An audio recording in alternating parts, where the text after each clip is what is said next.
বেশ ভালোই আছি। আর যাবে? আমি আর দিতে যাব। Tata tata.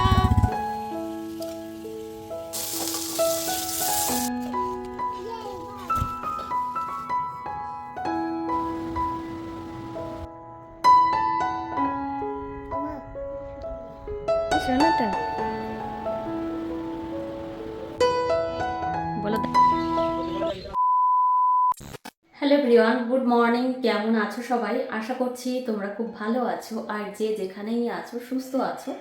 আমিও বেশ ভালোই আছি। আজ আরও একটি নতুন ব্লগে তোমাদেরকে অনেক অনেক স্বাগত জানাই। তো এখন ঘড়িতে সময় হয়েছে গিয়ে সকাল 6:45 মতো বাজে। তো সকালে স্নান করে নিয়েছি, তারপর ঠাকুর পুজো হয়ে গেছে। এখন যাব রান্নাঘরে। আর চলো তোমাদেরকে সাথে নিয়েই ব্লগটা শুরু করি। তো চলো তোমরা ব্লগটা দেখতে থাকো। আজ আমি ঘুম থেকে উঠেছি ভোর 4:30টার সময়। তারপর আমার যে সমস্ত কাজকর্ম থাকে সেগুলো করেছি। আর স্নান পুজো সমস্ত কিছুই হয়ে গেছে। আর এদিকে চলে এসেছি এখন আমি রান্নাঘরে। রান্নাঘরে এসেই প্রথমেই আমি আটা মেখে নিয়েছি, তারপর এদিকে লেচি বানিয়ে এখন রুটি বানিয়ে নিচ্ছি। তো রুটিগুলো দেখতে একটু কালো কালো লাগছে, তার একটা কারণ আছে এখানে। তো আমি 3 রকমের আটা মিশিয়ে রুটি বানাচ্ছি। এর মধ্যে রয়েছে রাগি পাউডার, সেই সঙ্গে বাজরা পাউডার, আর হচ্ছে গিয়ে গমের যে আটাটা রয়েছে। তো 3টে একসঙ্গে মিশিয়ে আমি রুটি বানাচ্ছি। প্রায় 1 মাস হয়ে গেছে আদিশ্রীর বাপি প্রায় 5-6 কেজি মতো আলাদা আলাদা করে বাজরা, জোয়ার যাই হোক না কেন অতটা মনে নেই, আর সেই সঙ্গে রাগির যে শস্যটা কিনে নিয়ে এসেছিল। তো আমরা বাড়িতে সেটা ভাঙিয়েছি। তার থেকে আটা তৈরি হয়েছে, তোমাদের অন্য একদিন দেখাবো। অনেক আটা তৈরি হয়েছে, আর গম দিয়ে মিশিয়ে নিয়ে আমি এই রুটিগুলো বানিয়েছি। মাম্মা, তুমি স্কুলে যাবে?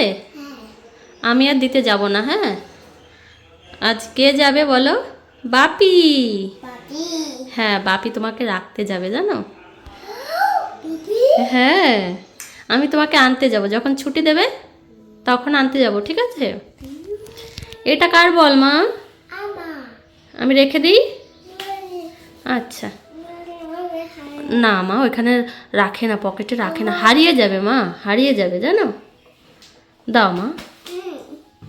খুব ভালো লাগে বল, তোমার খুব ভালো লাগে মা? হ্যাঁ, চলো চলো মা, এসো। Tata tata.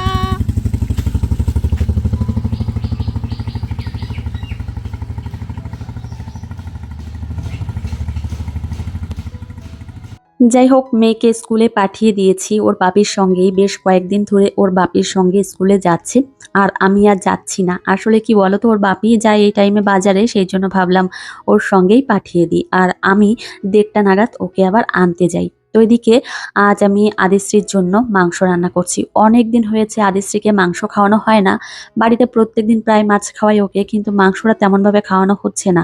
তো ভাবলাম যে আজ তাহলে ওর জন্য একটু মাংস রান্না করে দিই।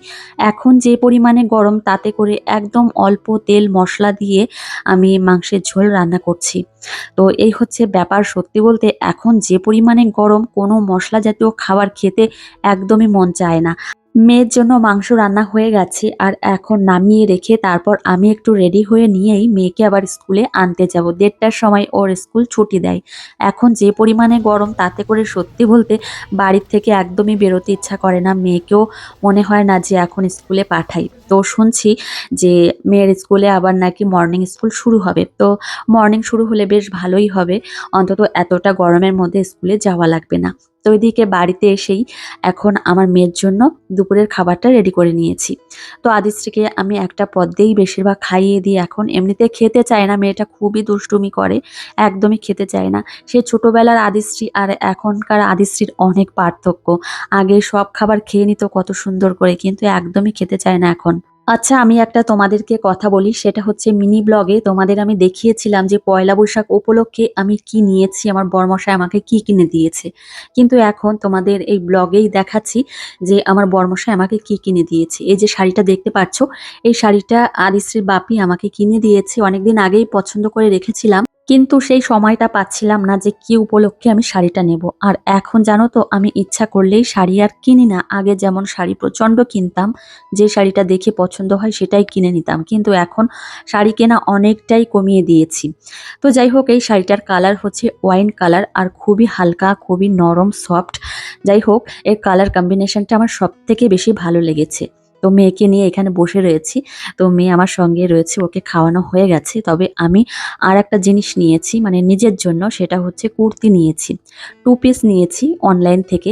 তো কি বলতো, এখন মেয়ে বড় হয়েছে, ও স্কুলে যায়। এখন জানো তো একটু ড্রেসের প্রয়োজন হয়, বিশেষ করে এই কুর্তি বা 2 পিস এই টাইপের ড্রেসগুলো পরতে খুব ভালো লাগে। তো এদিকে হাতাটা দেখো, মনে মনে ভাবছি যে এই হাতাটা রাখবো কি না, না শর্ট করে ফেলবো, সেটাই মনে মনে ভাবছি। যাই হোক, সাইডে একটু ঠিক করতে হবে, মানে একটু মেরে নিতে হবে, তখন না হয় গিয়ে বলবো দিদিকে যে দিদি এই হাতাটা কি করব। তো এদিকে মেয়ের জন্য কিছু শপিং করেছি। তো আমার মেয়ের স্কুল শু কেনা হয়েছিল না, সেই জন্য মেয়ের জন্য একজোড়া স্কুল শু নিয়ে এসেছি। এই যে দেখো, ব্ল্যাক কালারের। আর সেই সঙ্গে বাড়িতে পরার একজোড়া শু নিয়েছি। তো গিয়েছিলাম বিকালবেলায় বাজারে। তো গতকালকে বিকালবেলায় বাজারে গিয়েছিলাম, তো তখন নিয়ে এসেছি। তো এই রোদের সময় বেরোনো যায় না, সত্যি বলতে। বিকালবেলা না, সন্ধ্যার দিকেই গিয়েছিলাম। আর এখন জানো তো বাড়ির থেকে তো বেরোনোই যায় না। যাই হোক, আমার মেয়ের এই জুতো জোড়া দেখেও ওর প্রচণ্ড পছন্দ হয়েছে। প্রথমে এক জোড়া নিয়ে এসেছিলাম এই টাইপেরই, একদম সেম। কিন্তু পরে দেখলাম যে একদমই ছোট হয়ে যাচ্ছে। আদিশ্রীর পা একটু চওড়া, সেই জন্য ওর যে বয়স, সেই বয়সের জুতো বা চপ্পল ওর পায়ে হয় না, একটু বড় বড় টাইপের লাগে। তো সেই জন্য বড় টাইপের এই যে জুতো নিয়ে এসেছি, ওর পায়ে বেশ মানিয়েছে। আর এই টাইপের জুতো পরতে ও খুব পছন্দ করে। আর এদিকে দেখো, স্কুল শু ও পরে নিয়েছি, ওর বেশ পছন্দ হয়েছে। আদিশ্রীর স্কুল শুটা তো কিনে দিয়েছি, কিন্তু এখনো পর্যন্ত আরেকটা জিনিস কিনতে হবে বা বানাতে হবে, সেটা হচ্ছে একটা স্কুল ড্রেস।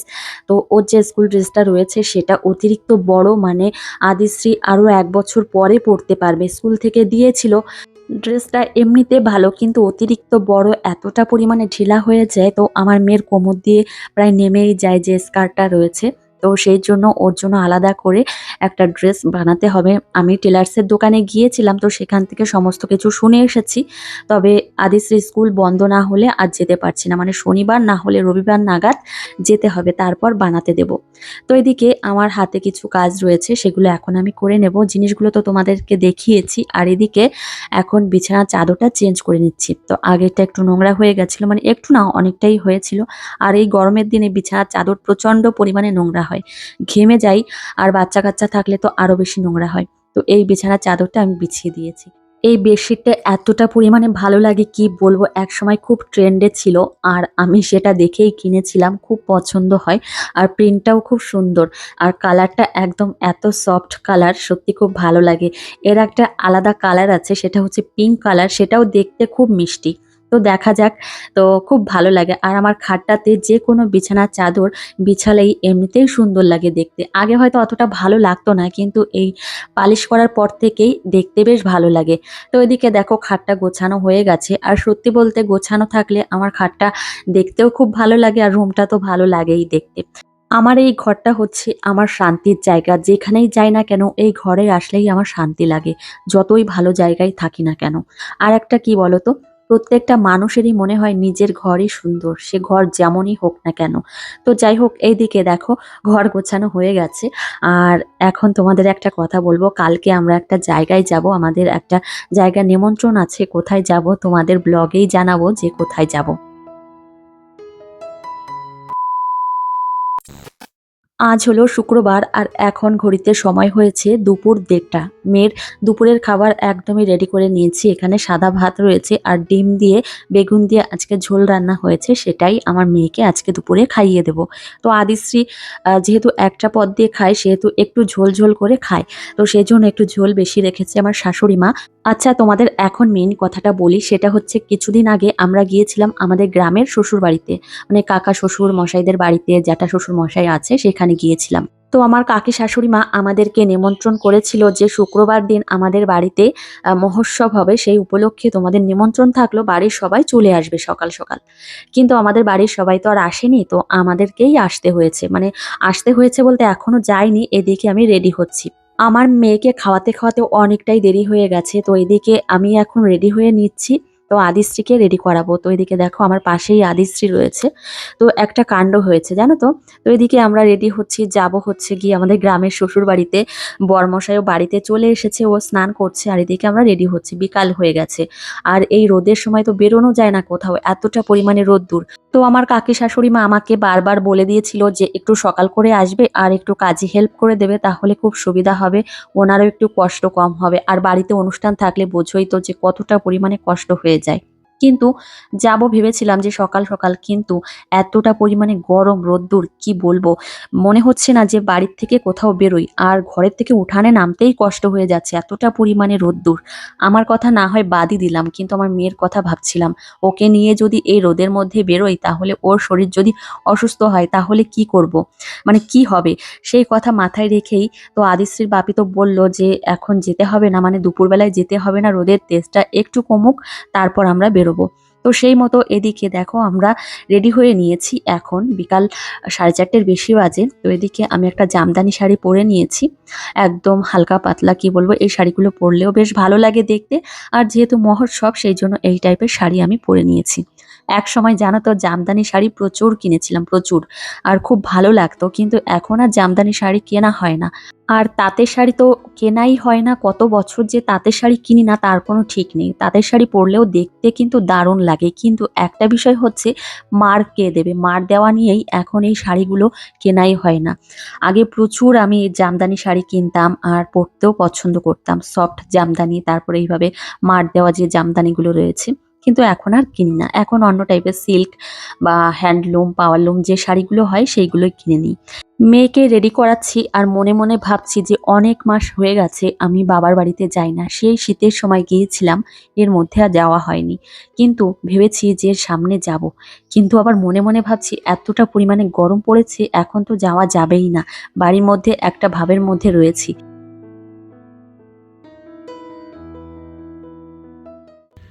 মাম্মা, মাম্মা কোথায় যাবে তুমি? বাড়ি বলো দাদা বাড়ি। দাদা বাড়ি। বাড়ি তো মাম্মাকে এদিকে রেডি করানো হয়ে গেছে, ওর প্রচণ্ড পরিমাণে ঘুম পেয়ে গেছে, আদিশ্রীর চোখগুলো দেখলেই বোঝা যাচ্ছে, অনেক কষ্ট করে বসে রয়েছে। মাম্মা তোমার ঘুম পাচ্ছে? খুব? খুব তাই? ঘুমু ঘুমু দেবে মা? এখন ঘুমোতে হবে না, তাহলে তো দাদা বাড়ি যেতেই পারবে না।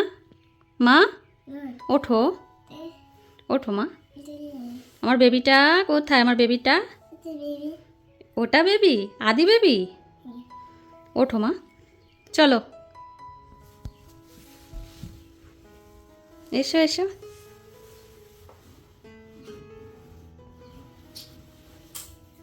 আমার মেয়ের প্রচণ্ড পরিমাণে ঘুম পেয়ে গেছে, ও তাকাতেই পারছে না, এতটা পরিমাণে ঘুম পেয়ে গেছে। তো আমি বলছি চলো মা আমরা ঘুরে আসি তারপর ঘুমোবে।